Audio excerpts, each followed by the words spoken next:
changes. They're cultural changes that need to be as much of a part as the economic changes of restraining government back to the constraints of Article 1, Section 8 of the Constitution, or we will lose it all. Mm-hmm. Yep. Well, we're all out of time for today. We'll be back tomorrow with another report.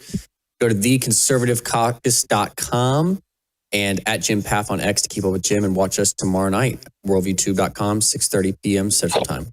Take care.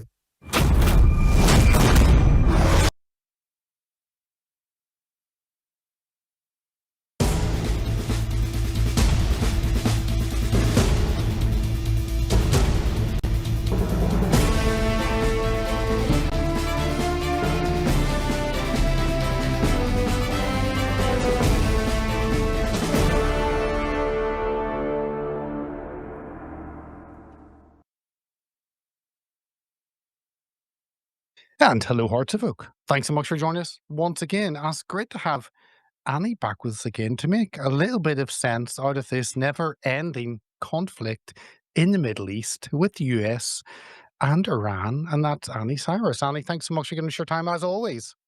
It's always a pleasure to join you, Peter. Thanks for having me. No, thank you. And so much to open. Obviously, people your Substack's me the best, liveuptofreedom.substack.com, the best place to follow Anni. All the other links are in the description.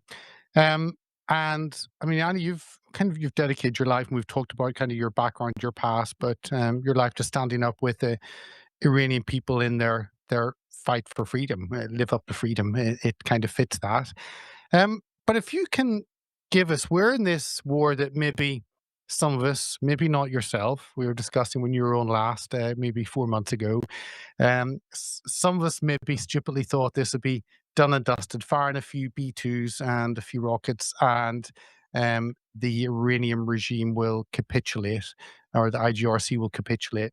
Hasn't happened. So what's your kind of overall assessment where we are now at the beginning of the summer in this war? Yes, a lot of people did. And by the way, you weren't wrong on your thought process, Peter. This could have been done and over with, but the decisions that were made along the way changed the outcome. That outcome was reachable, it was doable, but decisions changed that outcome.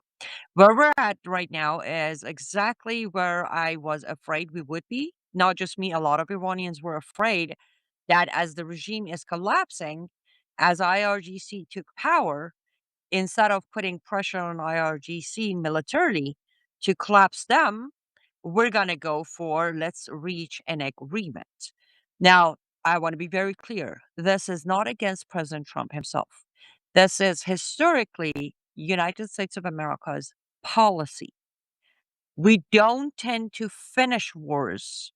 We tend to get deals out of wars.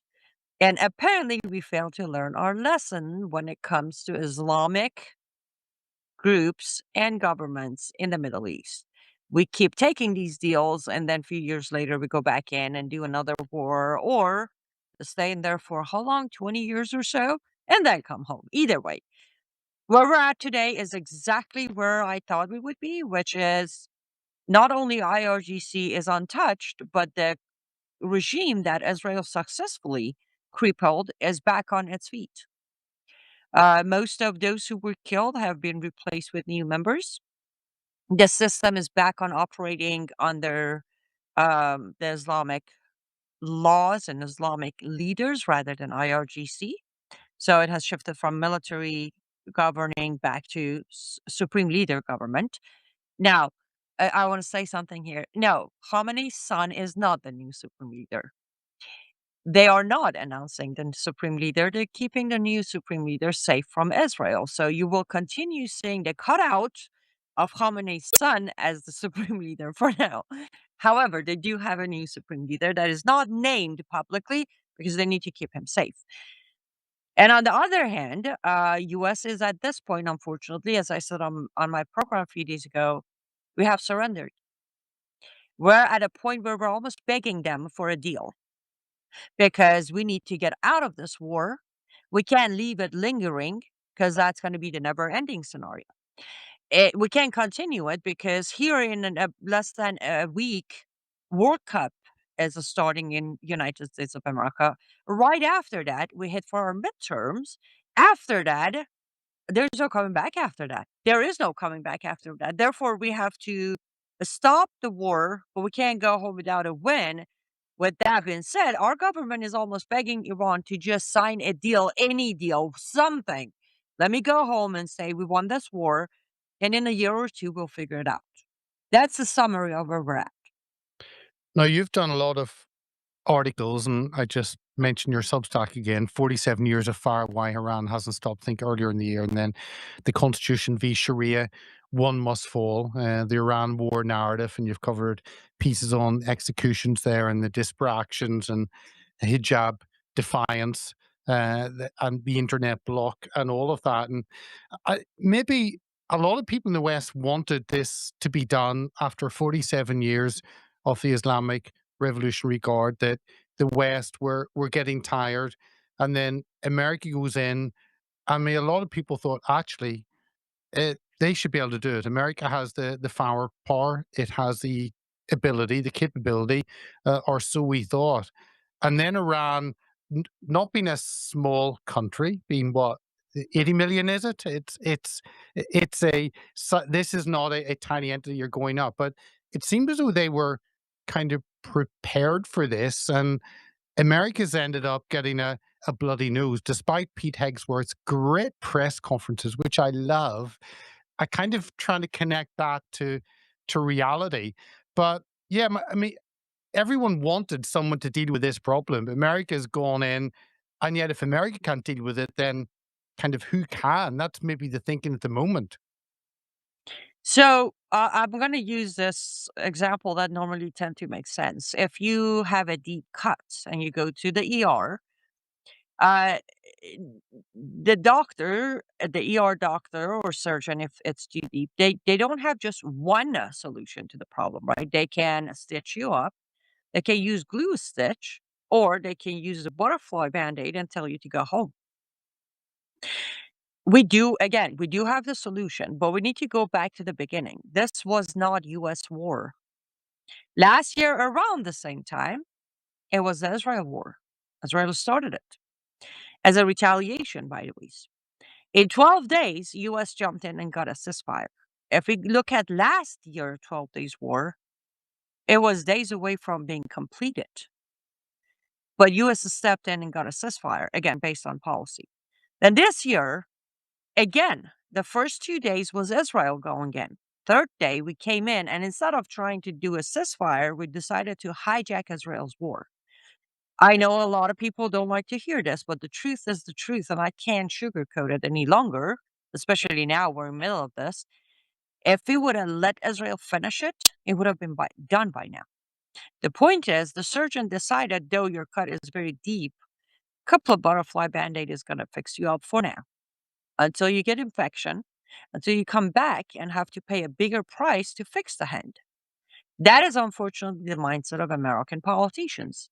They think if they fix you up once, then that's it. It's fixed. You'll have no reason to come back for the next visit. But if we patch you up instead of fixing you up, you have to keep coming back. That is the policy. There is Israel has what it takes to finish Iran's regime. They've proven it. But US won't let it. And US also has what it takes to finish the regime.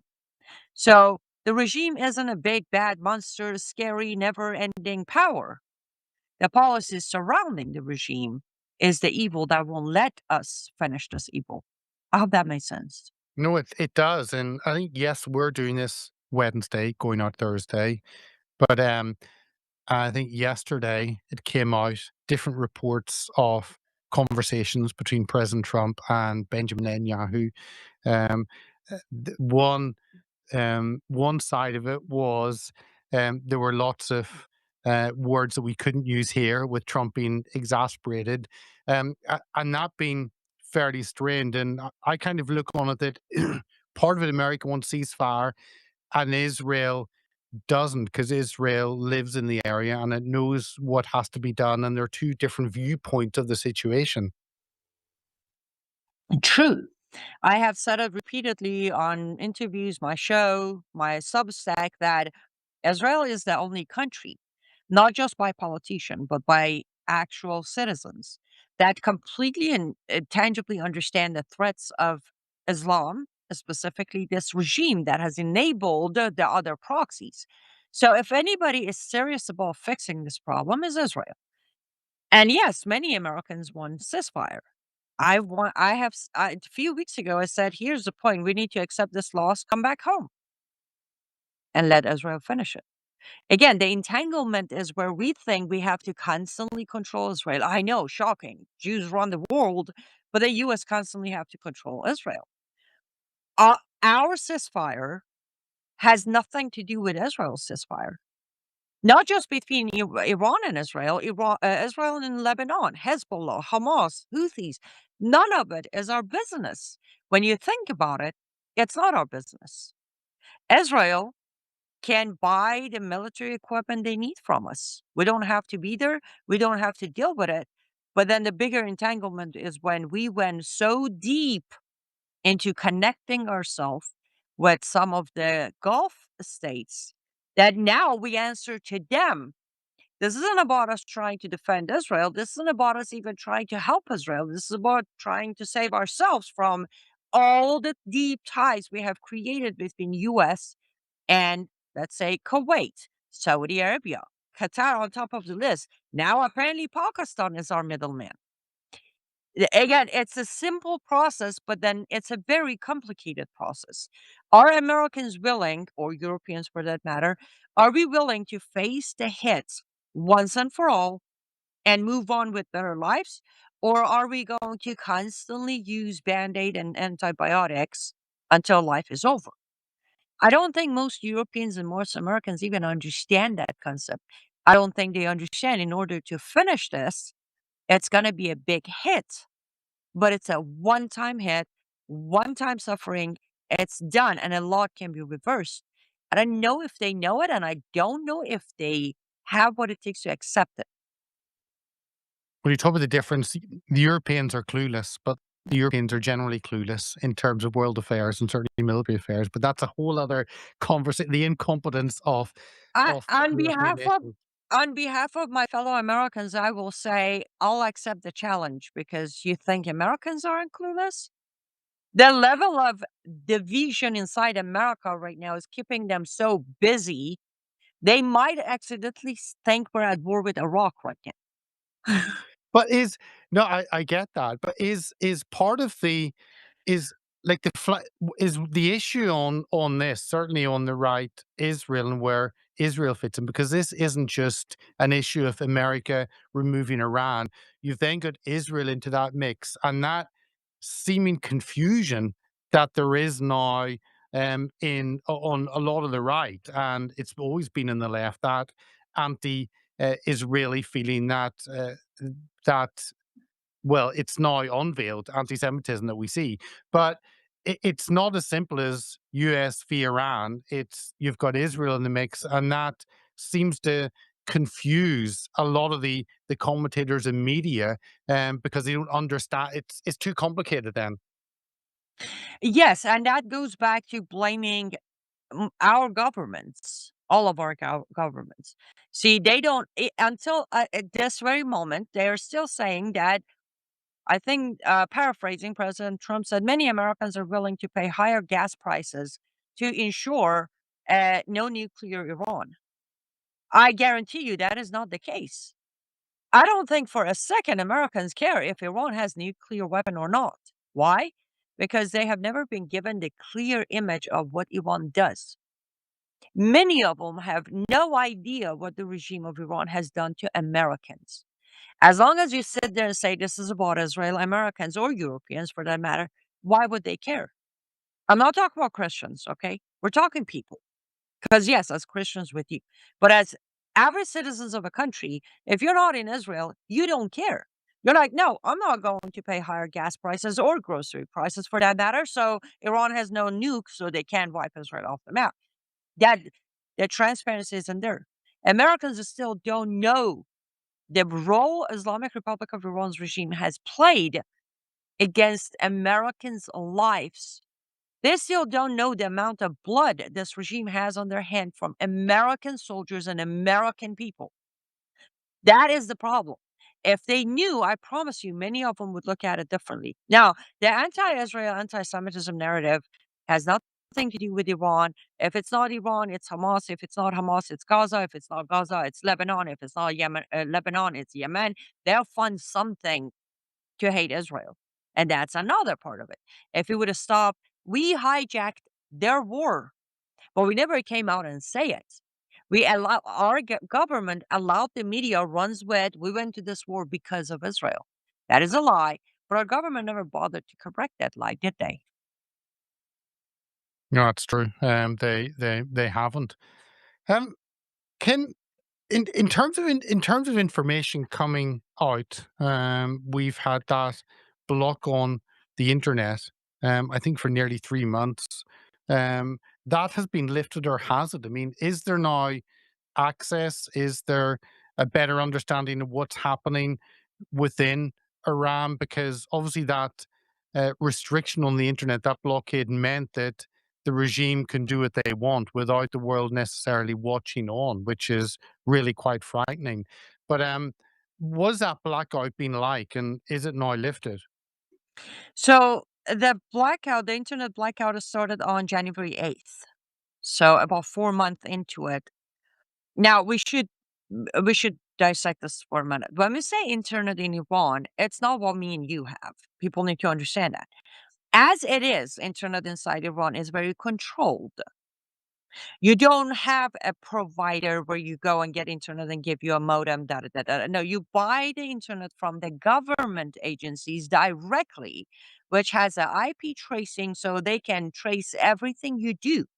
So it's already called filtered internet. For example, certain websites, you can't get on them because the government has blocked them. Your government issued internet is blocking certain websites. That's already there. Now you can, if you're rich enough to buy VPN, well, you do that and get on the websites you need to get on. They're very expensive.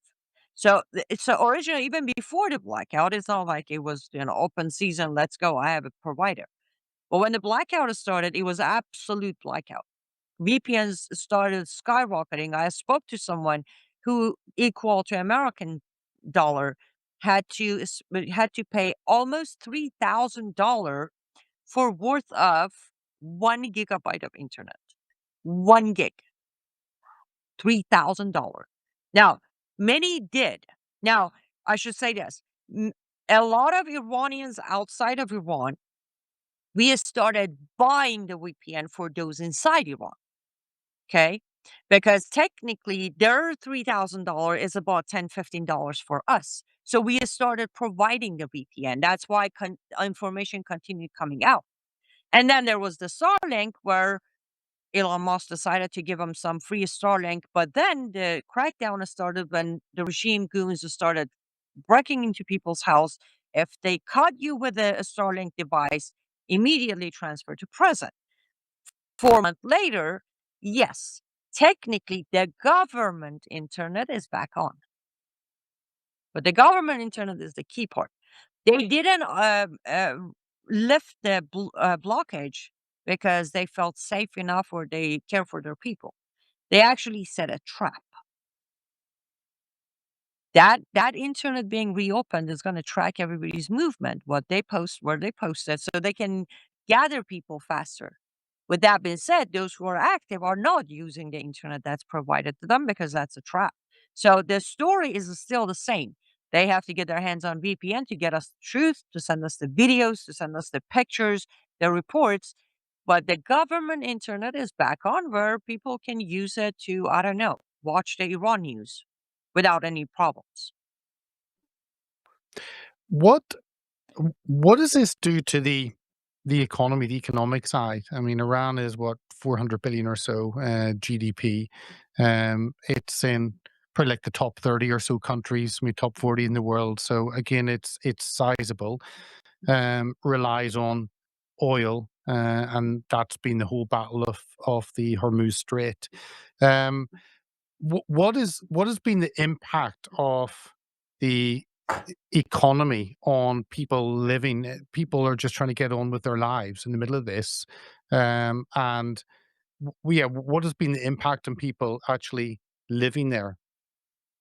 Well, in general, even before the war, Iran's economy for the people of Iran has been terrible for many years.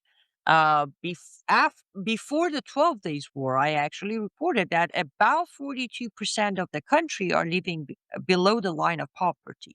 This was before 12 Days War. Today, uh, they are barely getting by. I have personally spoken to families, a mother, father, two young kids, where mom and dad are skipping meal every other day to be able to feed their children.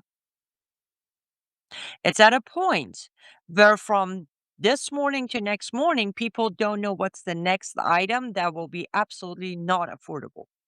We're at a point where a gallon of milk is more expensive than blood money of a salt.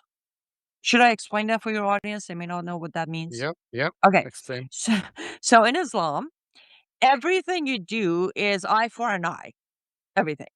But then also there's a pricing model. If you get into a fight, beat somebody up without any, blood drawn, just bruises or broken bone, they either get to do the same thing to you, or you get to go to prison, serve time, or you can pay the person you beat up based on what Sharia says it's the worth of those bruises and broken bones. I shouldn't laugh, but it's hilarious. So if you go get beat up, you get enough blood money or return money to be able to buy a gallon of milk for your kid. That's where I don't know which one is worse, how expensive the milk is or how cheap a human life is. Either way, it's tragic. And it goes on, by the way, just to be clear. It can go all the way up to if you kill someone. If you pay their full blood money, then you go home. That is if the victim's family, forgive you and allow you to pay for it. If not, you'd be executed. But if they do, which again, to know how tragic the economy even before war, there are reports that I have confirmed myself where fathers throw themselves in front of buses or cars and the driver has to pay blood money for them and their family can survive for a couple of years. A man alive working full-time job or two can't pay for living where his death can pay for a few years of their life. That's where the economy has been for a few years. But now it's just worse. As I said, people have to skip meal. A lot of them can't buy certain items. I have spoken to a family that has not had a bite of any sort of meat, from ground beef to stew meat to steak meat to chicken, any kind of even fish, since February. They just can't afford it. It's too expensive. So they're just running on rice and potato and egg and bread because these items are still actually, when I say affordable, not our price of affordable, but you can still get probably a dozen eggs for about $500-$600. What what on another aspect, people living there and um the growing anger, and we've seen different uprisings that have been put down.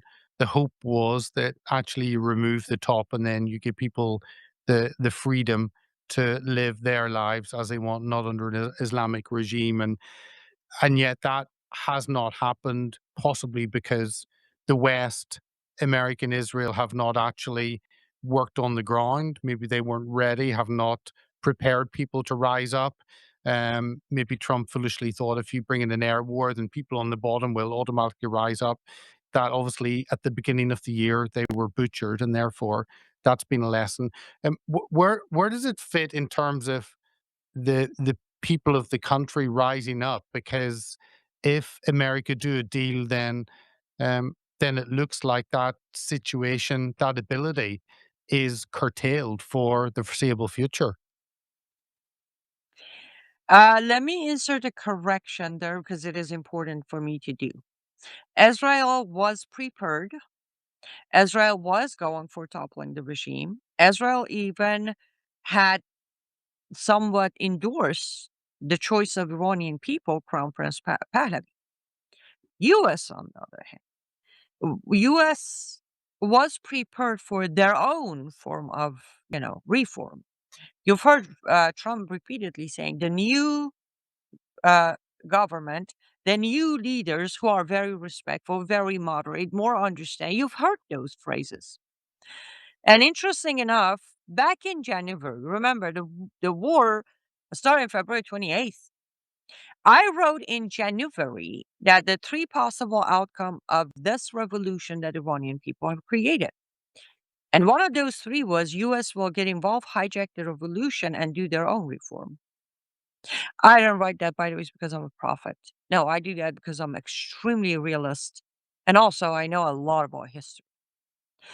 We hijacked the revolution. We stepped on every drop of blood of over 80,000 Iranians dead because we are not willing to allow Iran to be a free country.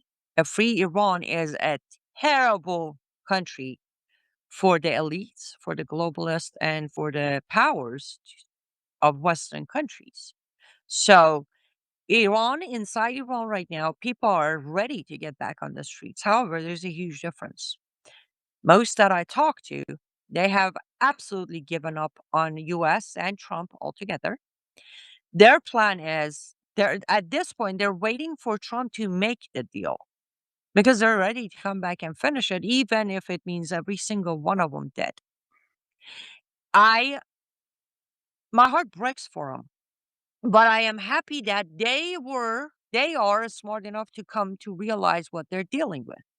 At this point, they're not chanting, Trump, come save us, Trump, come help us anymore. No, they have come to realize that there is just one way to finish this, and it's themselves. And I can hear some of your audience saying, they're not armed.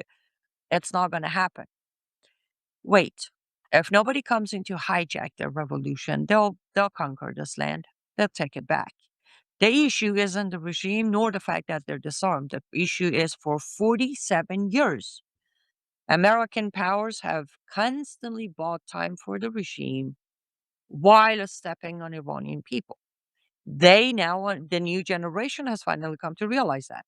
The new generation is way more educated on all of this than the older generation, thanks to internet, of course. So they will come back. But that's another issue. As long as Trump is buying time, the momentum is almost dying. They lost their momentum after 4 months, of course, but now their momentum is dying. So they have to start from a scratch again. That's why at this point they don't care. They're like, make a deal. They want Trump to make a deal because that way they can get back on the streets and try. Was it I think yesterday Trump said, and he says many things, some of them for humor, many of them not serious, a lot of them for reaction. But he says, yeah, I may go and meet the Ayatollah. I think, okay, that's you couldn't imagine such a phrase coming out the beginning of the year, and suddenly I'm happy to sit with any uh, any leader of an evil regime, if the new Ayatollah is alive, or who knows. But just that phrase is, to me, is a huge backing down and puts America in a different position, in that it seems America is admitting defeat. And therefore, if Iran can beat America, then it's actually the gloves are off on all different conflicts or issues around the world, because people will feel emboldened. So to me, America doing a deal, to me, seems like the end of America's military superiority worldwide. What are your thoughts? Am I completely off, or because that's how people see weakness in America being forced to the negotiation table? You're absolutely correct. Yes, you are. But I don't know why you would think at the beginning of the year that this phrase wouldn't come out of Trump's mouth when late December of last year, Trump invited the man who was hunted and wanted by US for almost $10 million bounty. He got an invitation to the White House, making history as the first Syrian leader ever stepping into the White House. Got a handshake at dinner, compliment of a good-looking guy, and I'm referring to al-Shura, used to be known as al-Jolani, the jihadist who has bloods of too many on his hands. When that happened, we should know that today will happen too. Again, one of the reasons during this whole time I've been pretty level-headed, making jokes and smiling is when I saw that, this wasn't too hard to guess. And I want to be very clear. Trump didn't shake his hand, invite him to the White House because he likes the jihadi. No, it goes back to what I said earlier, the entanglement. Saudi Arabia had a chance to own Syria and kick Iran out. The only way for Saudi Arabia after the fall of Assad to own Syria and diffuse Iran's power in Syria was for al-Shura to become the leader. They twisted Trump's arm to say, well, here you go. You're going to endorse this guy. You're going to legitimize this man. You're going to invite him to your White House. Or the list of or against Saudi Arabia, by the way, is long, very dangerously long.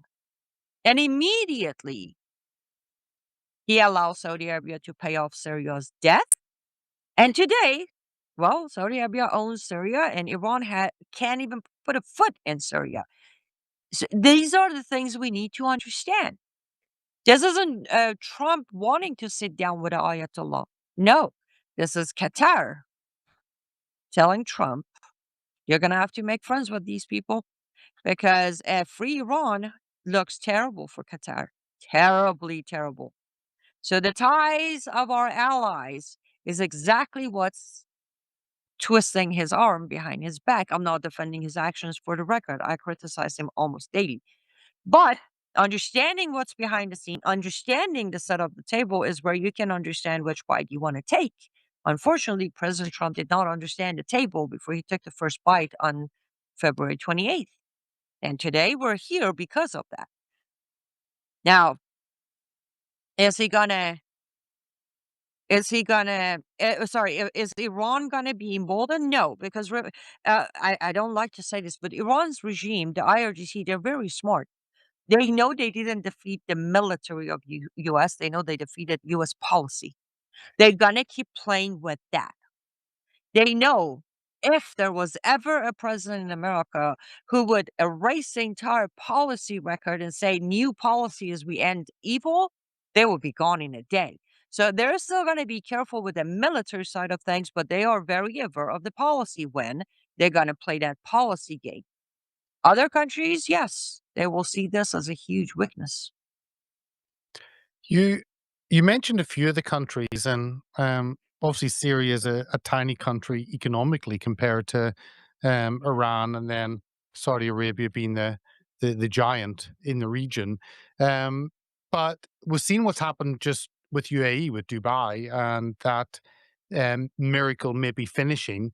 And I wonder does this change the setup of the Middle East, that uneasy semi-truce with countries, and many of them probably wanted Iran to be removed. But now, I mean, who would go to Dubai? Who would go to Dubai in the first place? I mean, literally a desert, but who would go at the moment? Because it's literally built on sand and the whole thing could collapse with a few drones or missiles from Iran at a moment's notice. So it kind of, it messes up the whole fragile dynamics of the region, with Iran staying there and proving to be more dangerous than maybe those countries thought, or Westerners thought, who are living there.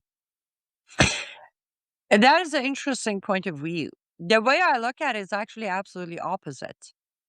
What we did by allowing Iran to stay is actually we balanced the imbalance of the region. Let me explain. As I said, Syria belonging to Saudi Arabia now. And Qatar is staying the ally of the regime of Iran while being an ally of US. The regime in Iran has proven, yes, we're not afraid to bomb all of your countries, especially because most of the country, like you can combine Qatar, Syria, Kuwait, Bahrain. You can put them all together, still not the size of Iran. Many of them are like tiny, itsy bitsy. The regime has proved that. But then at the same time, the other countries have proven to the regime how much they have US's ears. This is the first time that any of the Gulf states have played a role in decision making of a US president toward Iran. So that balance has actually shifted for once. Yes, Iran militarily can take on a lot of these countries. But then the tiny itsy bitsy Qatar just showed Iran, I can keep you safe. Behave. Pakistan just showed Iran that I can keep you safe. Behave. It's actually a way more strange dynamic now.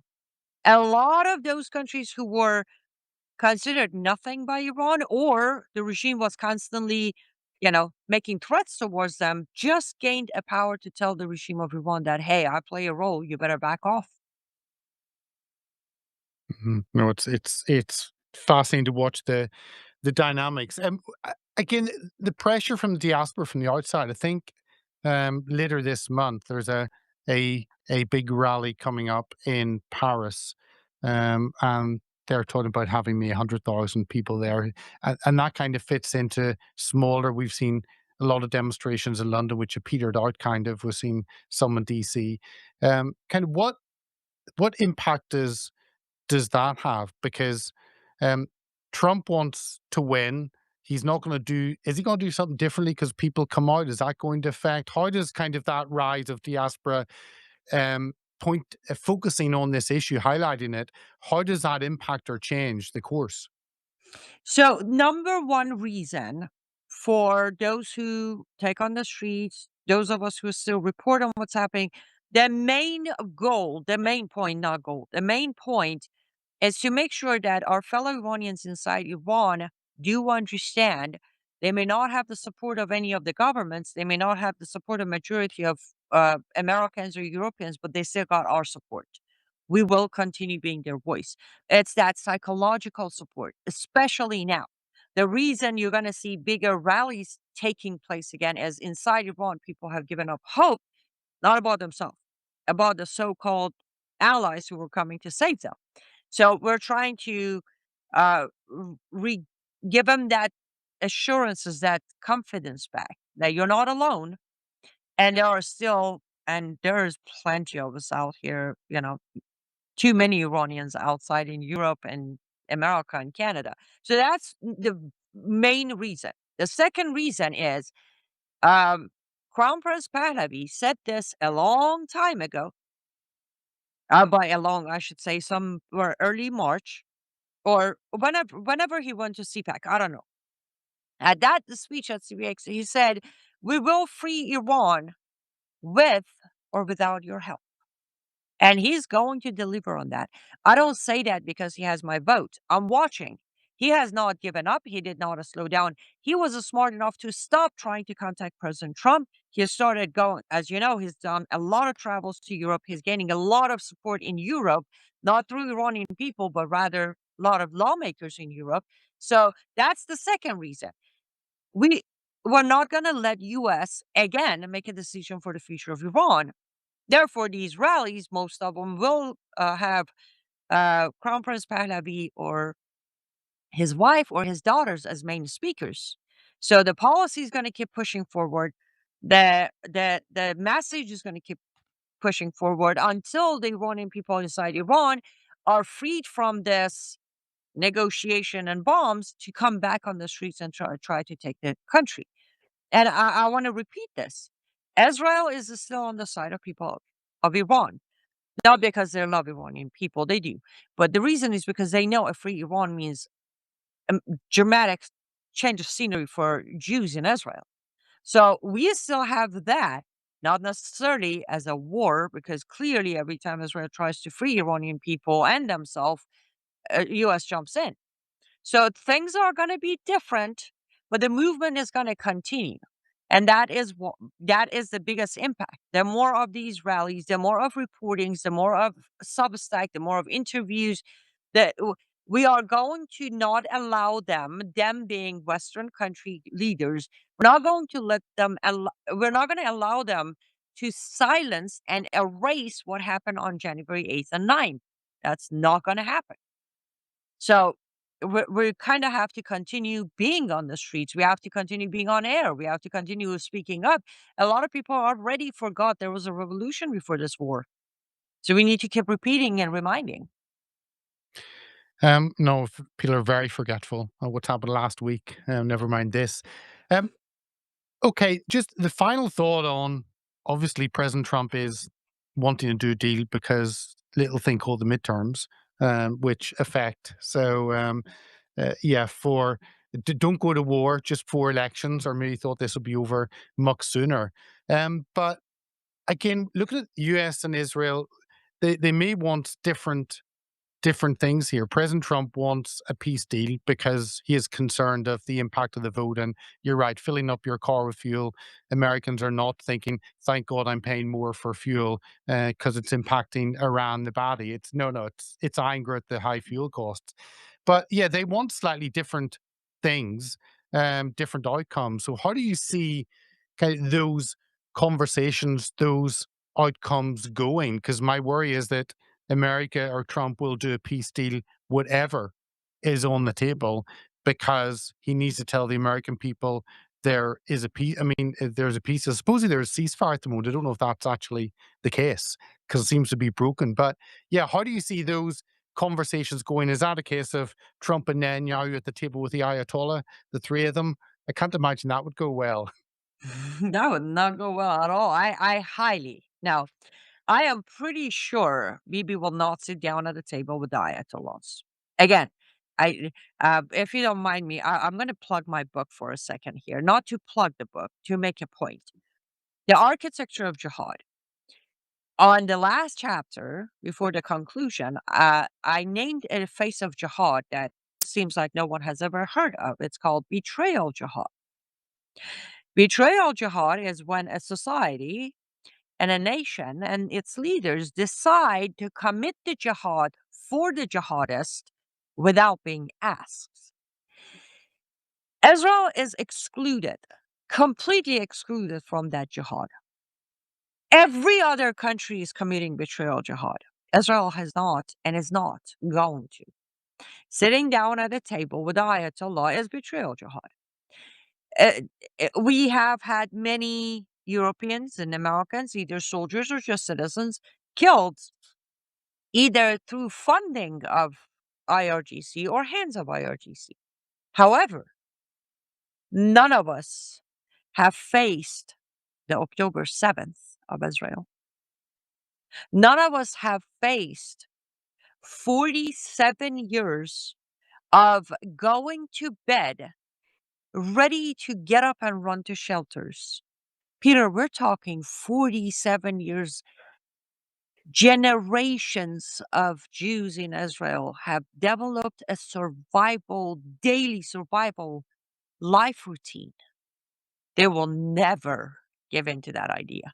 Have they done ceasefires because they were forced to? Yes. But as you can see lately, Bibi's even becoming bolder. President Trump put out a tweet or Truth Social saying, I had a great conversation. Did you ever think President Trump would say, I had a great conversation with Hezbollah? Like that sentence doesn't even make like you had a great deception conversation with Hezbollah, but you never had great conversation with Hezbollah. And they're gonna stop, and Israel's gonna stop. And Bibi came out and said, my conversation with Trump said, if they stop, we'll stop. Good for Israel. I don't blame them. Many do. Good for them. Let them hate on Israel without having the facts.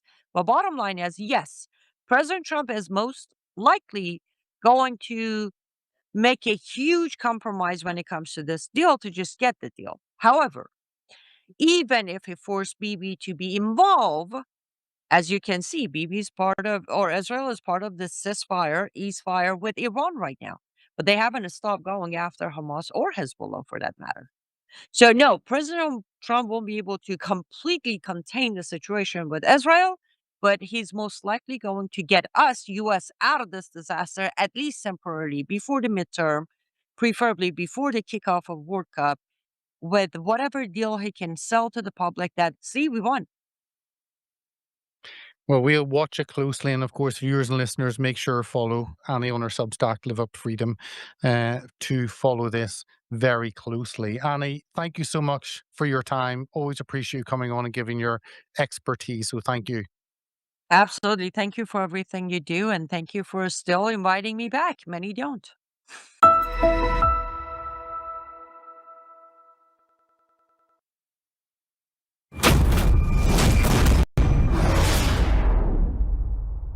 You've heard of glutathione, the body's master antioxidant. It fights free radicals, boosts your immune system, and powers every cell in your body. But here's the problem. Traditional IV glutathione treatments, they're expensive, time-consuming, and they break down in your body in just 90 minutes. That means repeat visits, repeat needles, and repeat bills. There's a better way. It's called NutraSwish. NutraSwish uses hydrostat delivery, micro-sized glutathione particles your body absorbs more efficiently with a sustained release that keeps antioxidant protection working hour after hour. No needles, no clinics, no sky-high costs. Just swish and go. Every dose delivers a powerful blend of glutathione, L-cysteine, vitamin C, and curcumin, supporting your immune system, fighting inflammation, and helping your body produce natural energy from the inside out. And it tastes great, with a pleasant hint of peppermint. Whether you're battling fatigue, supporting your immune health, or just want to feel your absolute best, NutraSwish makes it simple, affordable, and convenient. Visit swishforlife.com today, that's swishforlife.com, and discover what the master antioxidant can really do. NutraSwish. Swish, absorb, thrive. What if millions around the world could access Bible teaching and worldview training for free right now without hitting a paywall? That's exactly what happens every day at worldviewtube.com because of the Worldview Weekend Foundation. We don't lock our live stream behind PayPal. We don't restrict our content to members only. Instead, the Worldview Weekend Foundation helps cover the cost of delivering free educational and ministry programming to people across the nation and around the world. And it's not just programming. My Sunday night church service, where I taught verse by verse through Revelation for 18 months, and now I am teaching through the book of Daniel, is made possible through the support of our church, Worldview Weekend Foundation. If you believe this kind of truth-centered biblical teaching must continue, donate today. Go now to worldviewfoundation.com. You'll also find our mailing address and phone number there if you'd rather give by phone or mail. That's worldviewfoundation.com. Thank you.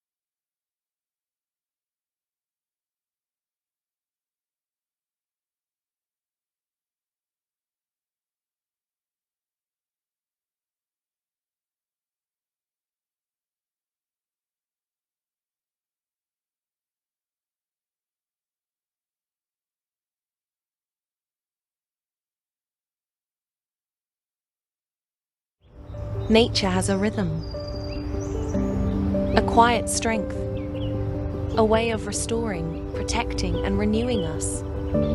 Wellness isn't just about how you feel today. It's the quiet choices you make for tomorrow. At myvitamin.com/worldview, we've made daily self-care simple. Quality vitamins, daily supplements, and targeted nutrition. myvitamin.com/worldview makes it easy. Pure ingredients thoughtfully combined, tailored for your body.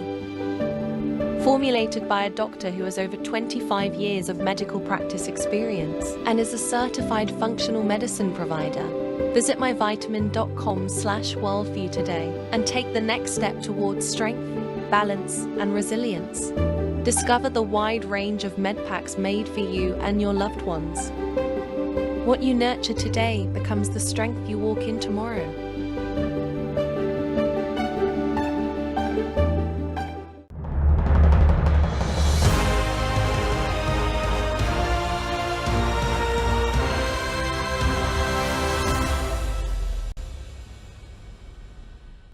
Do you appreciate all the free programming we produce here at Worldview Tube? Well, if you do, we need your partnership now. If you're already supporting us, thank you. If you're not, would you please consider doing so? We have to have a big November and December end of the year giving. Please go here right now to this website, worldviewfoundation.com, worldviewfoundation.com. You can give through credit card. You can give through PayPal. You'll find our mailing address there if you prefer to support us through the mail. You'll also find our phone number. Simply use that phone number by leaving a voicemail for Melissa or texting her, and my wife will get back with you and help you make your contribution over the phone. We send out tax receipts with our EIN number, well, the first week of February of each year. We, again, have to have a very big November and December as we get ready for pushing out more Christian worldview programming for 2026. So thank you for going now to worldviewfoundation.com. That's worldviewfoundation.com. You woke up with a sore throat and a low-grade fever. You know you are getting sick, so here's your choices. You can get sicker and miss work. Try to see a doctor this week or sit hours